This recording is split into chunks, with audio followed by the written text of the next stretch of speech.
Hey everybody. Hey, it's time for the midday moment. Hi replay people. Hi live people. I heart you. There's my heart. I heart each and every one of you. Yay! Well, welcome to the Midday Moment. If it is your first time joining us, I'm Dr. Davina Jones, the host of the Midday Moment. We're not here all day, y'all. It's just the Midday Moment, okay? So we're on a time schedule here where we come together to simply make sure that we are staying hopeful, we're staying inspired and all of that. So we mix this into our other routines. The midday moment is the place where we expect and create great things, not because we ignore questions or challenges of our day, but we expect and create great things because we recognize that we are both fully human and fully divine. In our fully human selves, we got a lot of questions. In our fully divine selves, we got answers. Yes. And so we realize that we not only expect those answers, but we create them. So the midday moment is designed to help you tap into the divine. And we're part of a larger network of Kingdom Inspirations, daily downloads, 6:30 in the mornings. Elder Katrina Johnson Smith, Prayer and Praise, Tuesday and Thursdays. Elder Renato Caceres, Illuminaries, Grateful Illuminaries. So we've got a menu of inspirations that you can choose from. Just go right here and scroll through the Midday Moment page, and you'll see the commercials and so forth, so you can get to those other menu options. All right, y'all, it's time to sing. I'm creating great things. Come on, y'all. I'm creating great things. Yes. I'm creating great things. I'm creating great things. And we're doing it. We're collectively changing the earth.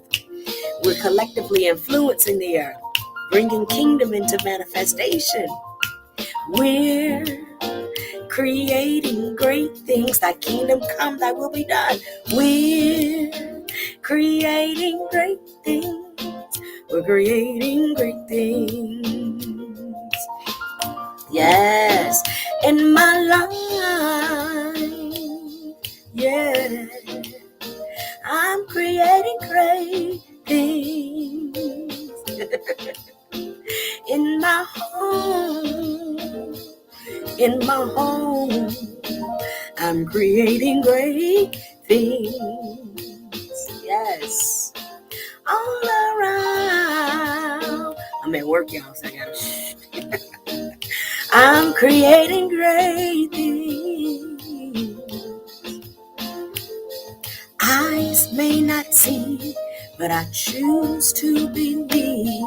Your physical eyes are limited, so you gotta learn to put on your spiritual eyes. Yeah, because those physical eyes might not see, but I choose to believe. My eyes might not see, but I choose to believe. I believe in great things. Yay. All right, everybody, say thank you, theme song. Thank you, theme song. And theme song says, you're welcome. All right, there we go. That's our theme song by Priscilla Hilliard called Great Things. The OGs of the Midday Moment voted and decided we're keeping it. So we got the same theme song. We may throw in some special songs during our special time of prayer and so forth.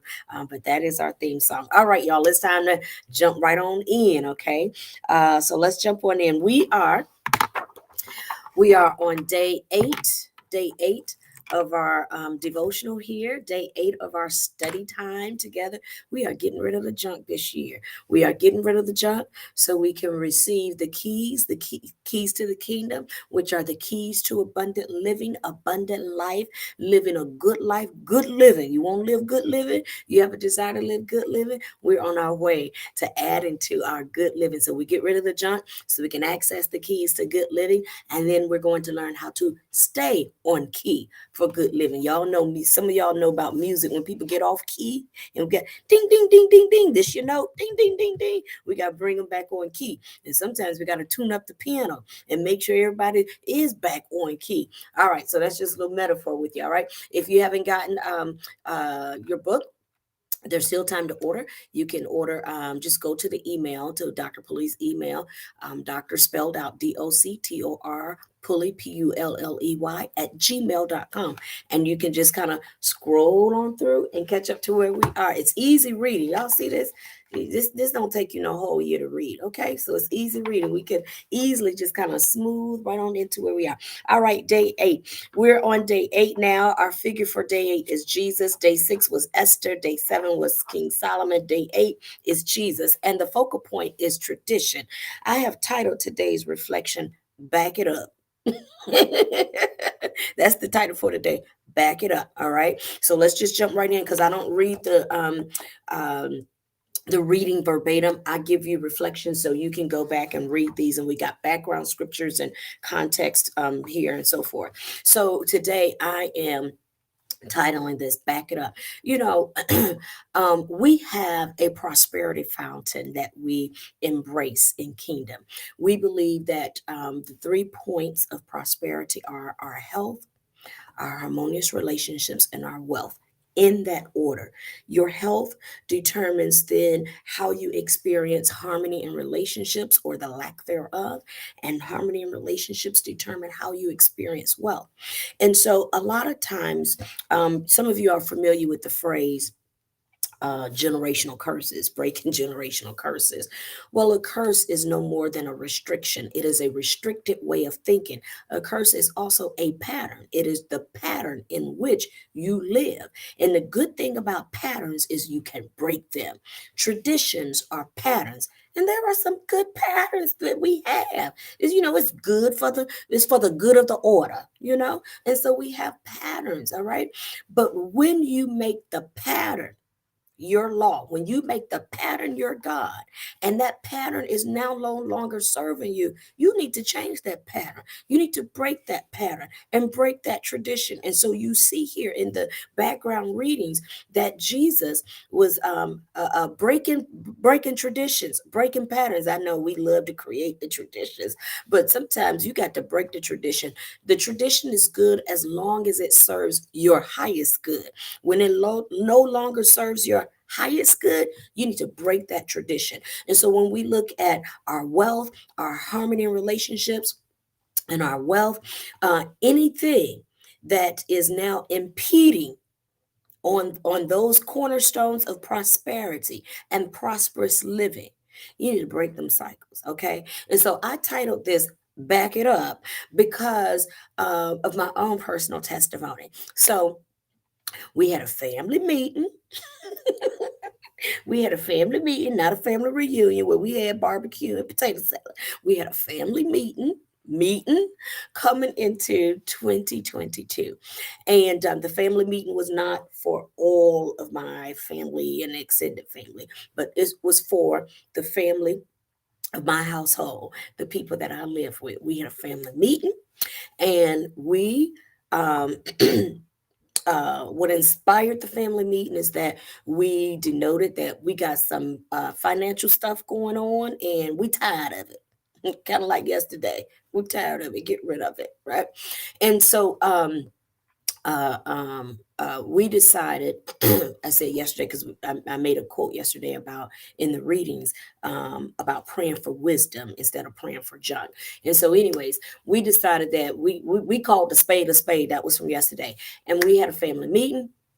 And we agreed that we got some stuff going on, and we got an opportunity to fix this. We don't have to live like this. And so recognizing that the flow of prosperity, which is like a fountain at today's church. We have a fountain in our foyer and as you enter the building, because prosperity is a flow that goes from your individual health into your relationships, and it impacts your wealth. Okay, your well-being. All right. That's the flow of prosperity. And so when we recognized that we had some issues financially, you know what we decided to do? Back it up. You got issue financially, back it up. And we discovered that as we surveyed what was happening in our household at the end of the year coming into 2022, as we surveyed what was happening financially in terms of our manifestation of wealth, it was connected to relationships, how we were communicating and not communicating. It was connected to the harmony and the lack thereof. And so when you break traditions and when you're surveying stuff that ain't working, sometimes you got to back it up. You got to back yourself right back up into the flow of what serves your highest good. And so we decided, this is, we got some family stuff, and I was able to access or evaluate that it was a direct connection to harmony in our relationships and our communication and lack thereof. And then that was being impacted at the top of that flow, at the beginning of that flow, which is individual health emotionally, psychologically. Now, I can't force everybody into therapy, but I can accept therapy for myself. Jesus didn't force everybody into his flow. He didn't force everybody. It was an invitation, because I can't change you. Only person is I could change me. And so, as a result of our family meeting, we came to some agreements, and it was a successful meeting, because what happened was we backed it up. We went right back to the beginning. Those of you that are students of kingdom, and you apply the teachings that we all share in with our leaders and our spiritual teachers, our bishops, our spiritual fathers, and so forth. We have a common phrase here very often when we pray, and we say we go back to center. Sometimes you got to back it up. I heard in the daily download, you could go right back to principle. You go right back to practice. And so when you are experiencing and you have rooted yourself in a tradition, sometimes it's important to survey whether or not sitting in that tradition, being glued to that tradition, is serving your highest good. What is the point at the end of the day? What is the point at the end of the day? Is the point at the end of the day we only heal experience healing Monday through Saturday and not on the Sabbath? Or is the point that we are healed? What's the point? What day you were healed or we were healed? What's the point? And so when the tradition,